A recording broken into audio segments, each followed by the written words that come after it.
Good morning, everyone. And today I'm going to talk for next half an hour regarding the topic which I've chosen today is cyber unsafe, where I'm saying we will become cyber safe, and because criminals are trying to target us. So the topic is cyber safe and how not to be the target of cyber criminals. In this talk, basically, I will discuss about what all can go wrong with us, how criminals are exploiting technology users, what they do so that they can easily target technology users for doing computer frauds and cybercrime, and how a little bit of change in our browsing habits and usage of technology can safeguard us against the cyber criminals. That is what I'm going to discuss overall. I work for Ministry of Electronics and IT. However, the views expressed in this talk are my personal views. So, what makes crime possible for criminals, or rather, what makes cyber crime possible for criminals? Why do the crime happen? The crime happens because of us. It's us, the cyberspace users, who make it easy for criminals to exploit us. It is us who do not take care, do not take enough precaution, do not worry about what can go wrong. Hence it becomes very, very easy for cyber criminals to exploit each one of us, and that is what cyber criminals rely on. And if we are able to change that, if we are able to just take some precaution, if we are able to know how they do crime against us, it becomes very difficult for criminals to do crime. They are still able to do, but then we can make their life very, very difficult by just changing some habits. And that's what going to be discussed going forward. So what all is happening is, along with cyber users who are actually, okay. So, I was, topic was cyber unsafe as I have discussed. So I'll move on.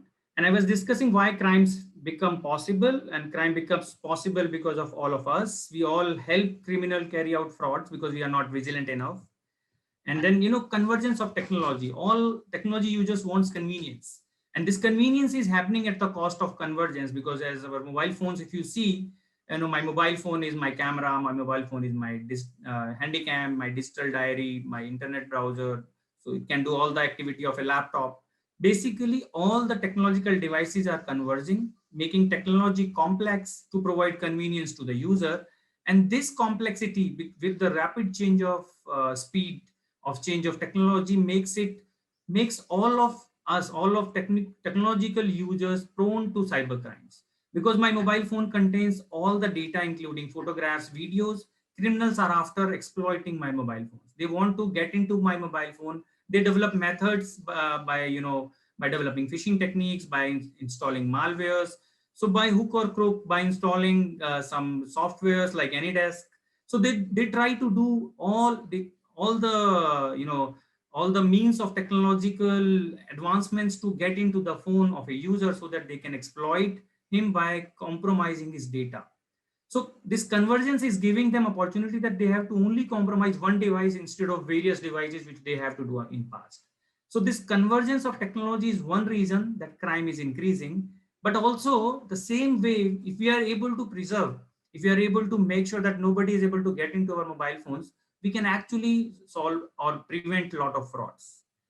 So, criminals are very smart. Criminals deceive humans by manipulating their emotions. So if you see all the frauds which are happening today, they are not happening just because they are able to develop new methods. It is because they are able to develop methods which are exploiting our emotions. So if we see in past what all has happened with us, what all frauds criminals were able to do, which now we know very well how they used to do, we will realize that almost all the crimes were happening because of exploitation of some kind of emotions. The basic emotions like trust.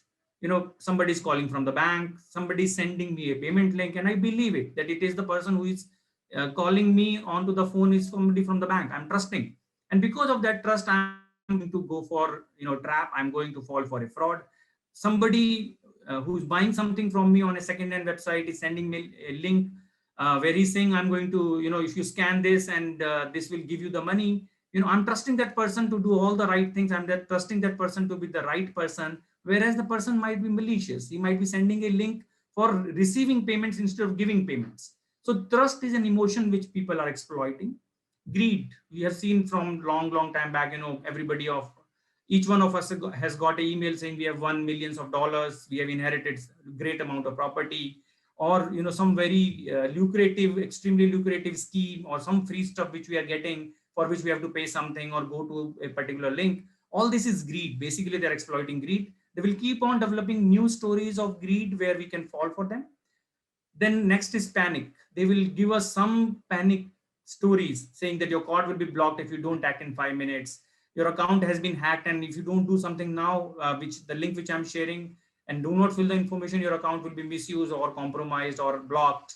So they will put you into a scenario where your panic emotion is triggered, and many of us, after the panic emotion is triggered, fall for a trap, and we are exploited. Fear of missing out. We get an offer saying this offer expires in 5 minutes. If you don't act and don't click on that link and fill details, you will lose out on to something very important, which most people are probably enjoying. So this is also an emotion which is being exploited. Threat, that somebody your near and dear one is in an accident and he's hospitalized, his phone is with me, I'm calling, and you do these transactions so that this person can be saved or this person can be helped, and all such stories. Then this is very important. The disruption is an aspect where whenever technological changes are happening, they are the prime spots where criminals try to put their trap. It's like when RFID tags became mandatory for toll plazas, tomorrow, let's say tomorrow was the last date, and many people who did not have RFID tags, they were frantically searching on websites to find out what should they do, where can they buy. In that panic, in their disruption scenario, criminals send out fake links, phishing links, malicious links, where user out of panic and disruption fall for some of the schemes which were floated around, exploiting disruptions. In case of demonetization, when demonetization happened, a lot of wallet related frauds happened because people were not using wallets very often, and disruption of demonetization caused them to switch over to wallets. And since people were moving on to wallets, they were not aware, they were doing all sort of things, all sort of schemes, all sort of traps were laid by criminals. So basically what happens is, criminals are very smart. They know these basic emotions of humans can always be exploited. So they keep on changing the stories, calling from the bank to the phishing link to next generation stories. They will keep on changing the stories. They will never change the emotions. So stories change, not the emotions. The emotions being exploited remains the same. So if we can control our emotions, if we can understand that a person might be playing with our emotion, trying to give us a story to make us act on those stories, because our emotions are being exploited, leads us to computer frauds and cyber crimes. So you may not know all the stories, but if you can understand, whenever somebody is giving you any information or a story, you must try to find out, is he trying to exploit my emotions or not? If the answer is yes, even if there is a hint of emotions being exploited, that should be a red flag for you. You should not move ahead. You should probably rethink of what needs to be done instead of acting what somebody is telling you to act. So this is a digital technological era where technology is playing with the we have a lot of advanced technologies like artificial intelligence, machine learning. We have so much of information overload. All this can actually lead us to believe in things which may not be real. In today's era, aankho dekhi and kaano suni may also not be true. We have to take anything and everything with a pinch of salt so that criminals are not able to exploit us. So this is very important. So till now we are treating the symptoms rather than the root cause. It's like we are treating fever, but the root cause might be some kind of infection in the stomach. Similarly, in case of cybercrime and computer frauds, there has to be some effect which is we are treating, but there has to be some root cause. We need to understand the root cause is the exploitation of emotions. Root cause is how humans work. That is well understood by criminals. Criminals understand the psychology of the human beings. They understand the psychology of technology users, and that's where they plan their activities. That's where they plan their traps, keeping in mind they can exploit human emotions. And hence, in light of cause-effect principles and Locard's principle, the famous Locard principle, which each one of us know, which says every contact leaves a trace, which means you cannot come into the contact of an environment without changing it in some way. We need to understand that when criminal is trying to do something to us, there is an underlying plan, there is an underlying cause through which he is trying to exploit us.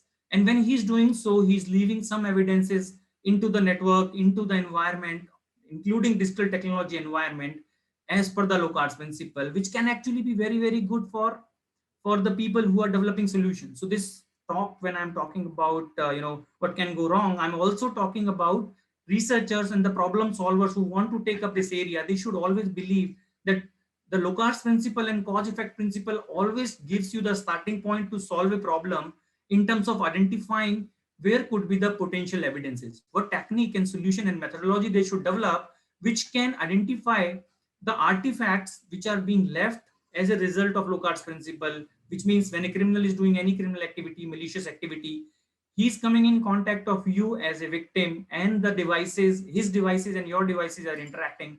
That means there are digital artifacts being exchanged. And if you can identify and quantify these digital artifacts which has changed, those are your evidences. Those will give you digital forensic solutions. Those will be your research solutions. Those will be your commercial solutions. And this is a lucrative area. Digital forensics offers so much of low-hanging fruit that if you take up this area as a researcher and develop solutions, you not only can you publish research paper and develop tools which can be used by various law enforcement and other investigative agencies, it can also earn revenue for you. It can save a lot of forex for the country. Right now we are spending 5-6,000 crore rupees every year as a forex outgo for using tools and technologies developed by people outside India.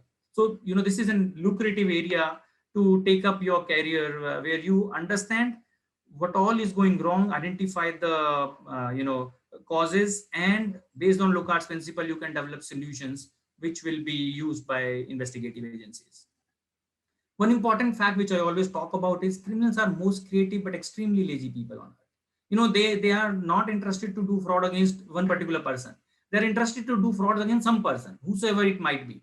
They will not go after one particular person until unless there is a specific reason. Mostly they are after money or data or some valuable which you have. So idea is they will try to lay their trap for hundreds and thousands of people. Whosoever is easy to capture, whosoever is falling for these traps easily, they will do fraud. If you become little tough nut to crack, they will actually spare you. They will not go after you. So the idea is, for a common technology user, if you understand how criminals do frauds, if you understand their technology, if you understand their methodology and psychology, you can take some simple precautions, and then in that case you will not be the one which is easy to do fraud against, and hence you will be spared. They will do fraud against those people who are little more careless, little more carefree, and are not knowing what's going on. So understanding these and appreciating these traits will also help developing solutions for the researchers. So this is helping both the parties, general users as well as the researchers who are interested to develop solutions.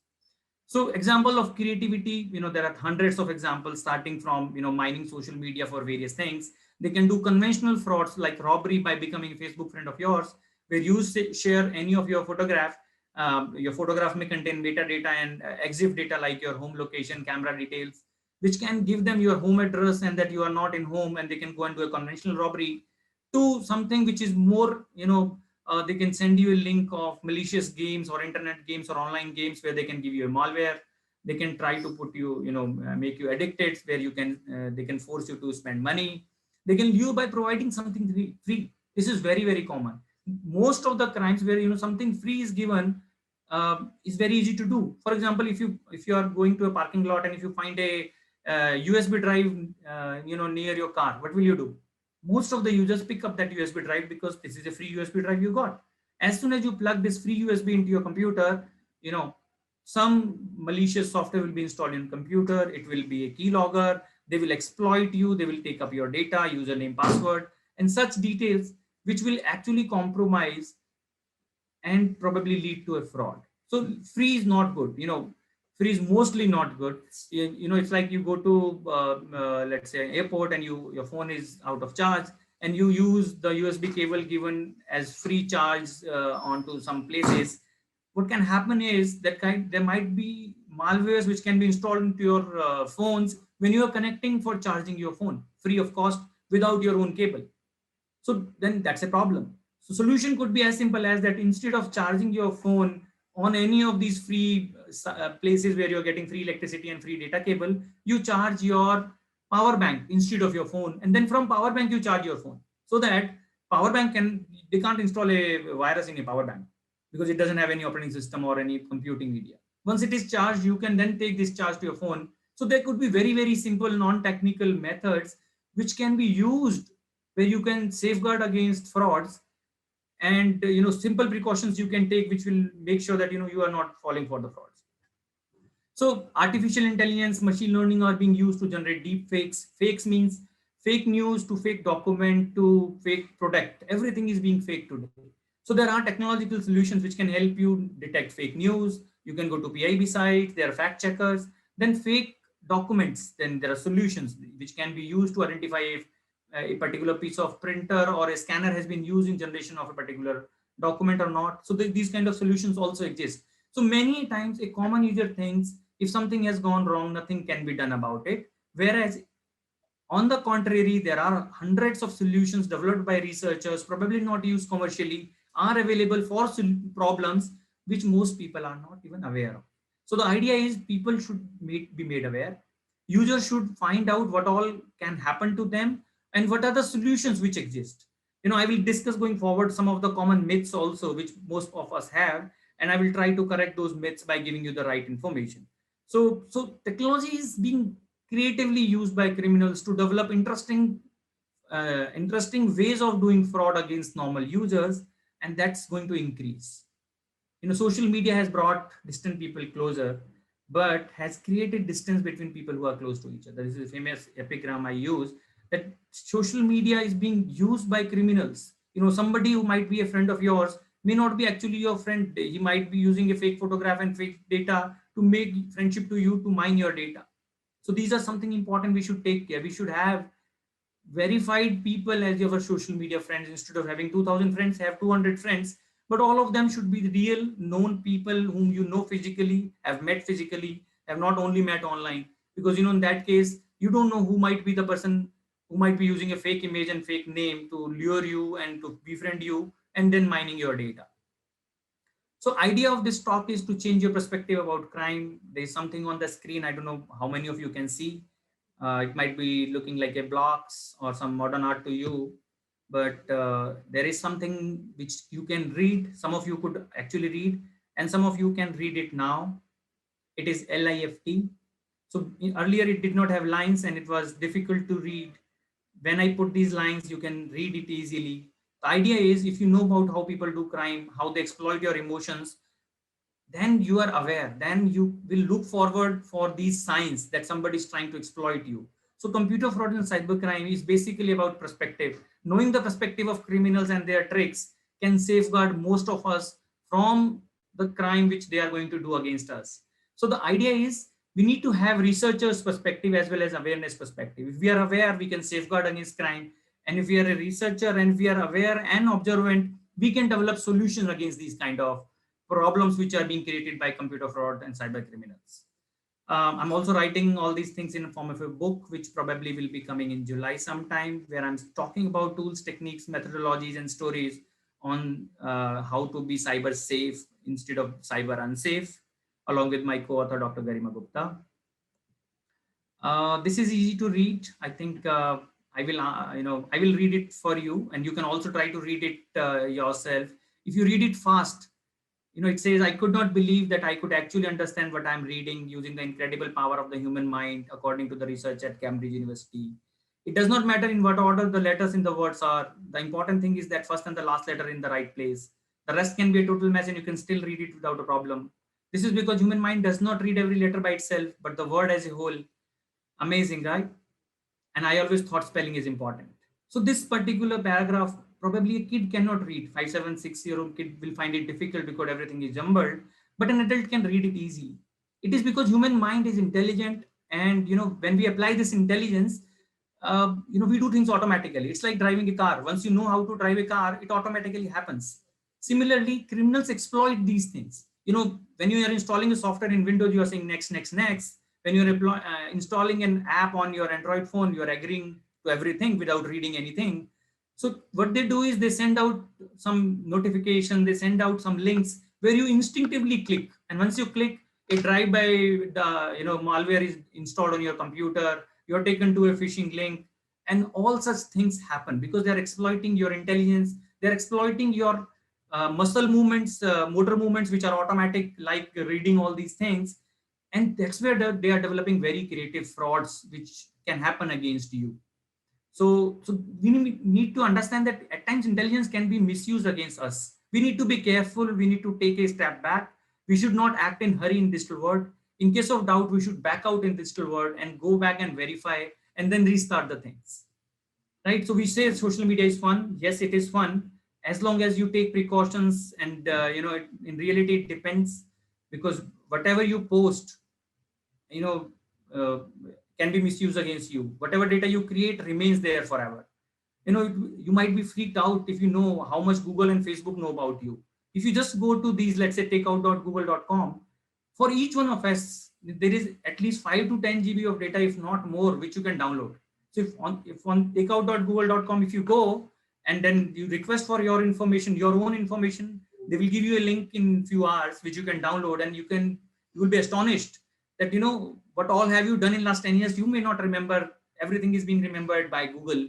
And at times this could be a gold mine for law enforcement agency and investigators also, because they can find out where you were, what point of time you were, who else was with you. And if they can take out Google information with your consent from various people, they can draw the map of who you met, at what time you met, when did you do a speed violation, because Google also records your speed of movement when you're driving in a car. So they can actually find out traffic violation you are doing on a road which is 70 kilometers per hour. If you're driving 90 kilometers per hour, that is data is also being recorded. So, it is very, very different world today. Without our knowledge, so much of data being generated by each one of us, that the potential of use and misuse both exist, and we must be aware. We also may be thinking that, okay, anybody can be a computer fraud and cybercrime investigator. Probably yes, as long as you are trained well. Bootstrapping is required. It can't be that, one fine day I will say I am an investigator. You need to study, you need to have bootstrapping of information given to you, and then you need to constantly update and read and find out what's going on. As I told, digital technology is changing very, very fast. There is a rapid change of technology, so that by the time you understand a particular solution, particular fraud, particular tool and technology moves on. Many of us might be still using a laptop which is having a CD and DVD drive, but we don't use CD and DVD because of 4G and USBs, and pen drives become, or SSD became so cheap. So technology is outdating much faster than what it ever happened in our lifetime. So we need to know that, we need to understand what exists commercially as well as in academia and research world, so that we can use those solutions before they become outdated. That is very important. So this is an area where a lot of reading, lot of constant updation is required. And then yes, most of us can be investigator after a due training and due understanding of facts and tools has been done. There are courses which are coming up in academia. There are master programs, undergraduate programs, and PhD programs. That also is something which should be taken up, because academic research leading to commercial solutions is the answer to the menace of computer frauds and cyber crimes, right? So I'll skip some of the slides because of lack of time. Yes, most of us know that press delete and data is gone. So data is never gone. Once you create a piece of data, it remains, right? It never goes. It depends on your capability, your ability, understanding that can you get it back. It may be costly to get it back. It may require a lot of efforts, but it is always available. So never create a piece of electronic data, video, audio, or text, which you don't want, to be retained, right? Because it may come back to haunt you. Many people are creating some information, some electronic piece of data in form of videos, private videos or some audios or text. I think you should be very careful, because once it goes out, once it is created, it remains. So never create such information which you don't want to haunt you. Date and timestamps of data. This is again a controversial area, because digital data can be tampered with. Date and timestamps are very easy to tamper. It is not very reliable until you use forensic tools. So it is not that, on face of it, it may look like, it is not possible. Like here, it says the file has been created in 2003, where it has been modified in 2001. Very difficult to prove in court of law. But tools and technology is available. If you use forensic methodologies, you can prove why this has happened, because physically overwriting is possible and this can be tinkered with. So you must know as an investigator, as a researcher, that how technology can be misused and how to identify those footsteps of misuse, how to find out the footsteps and the footprints of where tampering has been done. Criminals are taco geeks is a myth, because if you know more, you are scared. If you don't know much, then you can use technology for malicious purpose also. Most people don't go and hack Googles and the Facebooks of the world. Rather, they use social engineering.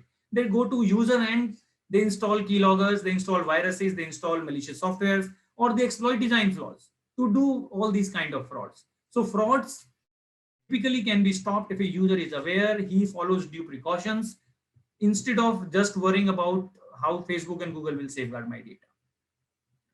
I think this also I will skip for the lack of time. It is difficult to commit identity theft is not true. It is very easy to do identity theft. Identity theft techniques are changing. Once upon a time, people were using some kind of skimmers, but today they are not using skimmers. You go to a petrol pump, if you are paying a credit card, they will not be using skimmers. They will be doing transaction in front of you. But what they would be doing probably is they would be putting a camera in a video recording mode on just near to where they are swiping your card to the machine. In that case, your front and the back portion of the card will be video recorded onto the mobile phone, because you don't know whether the mobile phone is on video mode or on or not. And once that information is captured, that can be misused to do transactions. And you must be wondering, without OTP, how a transaction can be done. If I have to do an international transaction, until you have disabled your international transaction onto your net banking, I can actually buy a laptop in bestbuy.com in US and ship it to Singapore. And because of multilateral and multiple countries involved, it will be very difficult for you to, act smoothly, fast, and your transaction will happen and you will be in dispute. It will take months, if not days, for transaction to get settled, if at all get settled in your favor. So the idea is criminals are moving on from techniques, older techniques, to newer techniques every now and then. You need to catch up and understand and read about what they are doing today so that you can safeguard. The very simple trick, or rather advice, which even banks tell you, is remove your CVV number at the back of your card, which 95% of people don't do. Right? Anti-forensics, because criminals are becoming smart. These days, criminals are not the old conventional criminals which use power. Today's criminals are using technology. They are smart. They are reading. They are updating themselves. So they use anti-forensic techniques so that data does not remain. Forensics becomes difficult. But one thing they forget is Locard's principle again. Locard principle says there might be more evidences for which techniques may not exist today. But if researcher friend of mine can develop techniques like DNA, right? In 1800, if some murder happened, at the crime scene, the hair of the person who murdered was there, but it was not of any use. But later on, when the DNA technique came, those hairs became useful and somebody could find out who did the murder. Similarly, today we may not be able to solve some of the crimes.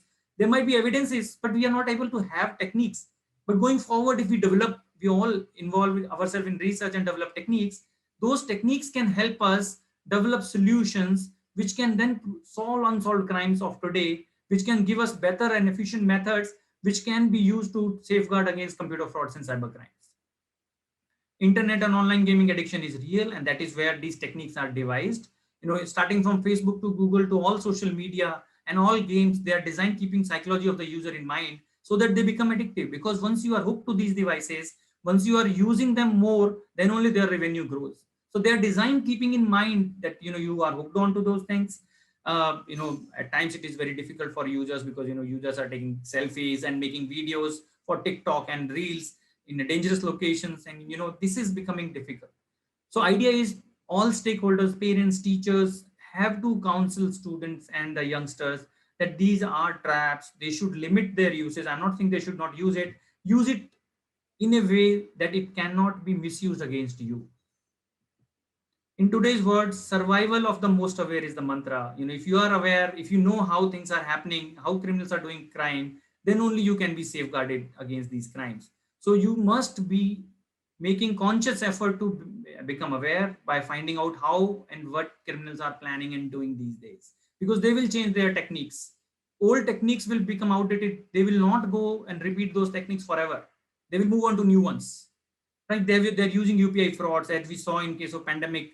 We had PM Care at SBI, the original ID, and there were so many variations which were made, which were being circulated, and people donated on those. They wanted to donate for a good cause, but it went to the criminals.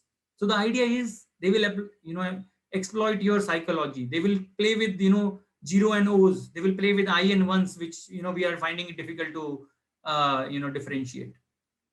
So free is bad, which I have discussed. Juice jacking, lost and found USBs are the methods used by criminals to lure you. So no, never use a USB which is not yours, which you have not bought, because you don't know what it contains. Never charge your phone to unknown USB cable, because it may, again, install something on your phone and you never know your data might be stolen. So you must try that if something is free, then that free is not a product. You are the product. You are being misused. Your data is being misused, right? Hardware keyloggers, this is important. Desktops, most of the enterprise desktops, nobody goes and check at the back of the CPU where a keyboard and mouse wires get connected. There could be a small piece of hardware device which is connected to your keyboard wire at the end of the CPU, which is a hardware keylogger. No antivirus, no investigating software can detect hardware keylogger. You have to physically inspect your back of your CPU for finding out a hardware keylogger. So these kind of things happen, and prevention is better than the cure. It is also applicable in the digital world. Most of us are not taking enough precautions, preventions. We think technology, we think that nothing will happen to us. It's like a scenario where, happy go lucky. We think I will not put on helmet because I'm just going somewhere near, and then accident can happen. Similarly, we must understand in digital world, as soon as we are online, we don't know who is seeing us, who can do what to us. We should always take prevention, and that's where we can be safe in digital world. These are some of the resources which can be used for digital forensic research and academia related research papers and information and news, which could be of use to you. One more fact is that once upon a time, it used to be the case that wealthier you are, you were immune to the crime. Today, the cyber crime has tipped it other way. If you are wealthier, you are not immune. Rather, criminals are after you. That means you're using more technology. That means you're having more gadgets. That means you are more susceptible, more prone to a crime. If you are having a smartphone versus a feature phone, people with smartphone, criminals have more opportunity against them if they are not taking enough precautions. So the idea is you should take enough precautions, understand what is going wrong, what can go wrong. So these are some of the things in limited half an hour I could discuss. I wished I had more time where I could have gone in detail. Maybe if you have any query, you can always contact me. Else, as and when, maybe in July sometime, I will have the book. You can probably subscribe to the book, and you can note down the name Cyber Unsafe, and then in July you can probably find it, and it will be available for everyone of you to probably go in detail and read. And that's all from my side.